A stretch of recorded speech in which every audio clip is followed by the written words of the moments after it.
എന്റെ കുഞ്ഞെ 2 മക്കളുണ്ട് എനിക്ക്. കൊല്ലം തുളസിയാ മൂത്തത്.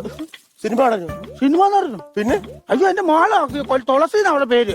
അവള് കൊല്ലത്തിൽ ഒരു ദിവസം വീട്ടിലോട്ട് വരും. അപ്പൊ ഞാൻ കൊല്ലം തുളസിന്ന് അവളെ വിളിക്കുന്നത്.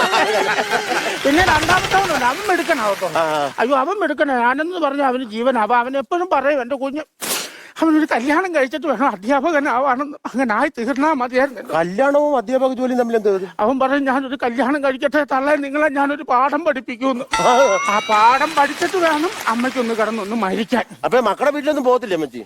എന്നാ ചെയ്യാൻ? അതല്ലേ കുഞ്ഞെ പറഞ്ഞത്. മൂത്തവളുണ്ട്. ഞാൻ പറഞ്ഞു കൊല്ലം തുളസി നിനക്ക് അറിയായിരിക്കും. എന്റെ കുഞ്ഞെ അമ്മച്ചിക്ക് ഈ പ്രായത്തിൽ നല്ല വലിവാ. പക്ഷെ ഞാൻ ഓർത്ത് എന്നാ ചെയ്ത്, ഞാൻ അവിടെ വീട്ടിൽ പോയി നിൽക്കുമായിരുന്നു. ഞാൻ ഇടയ്ക്കിടയ്ക്ക് വലിക്കും.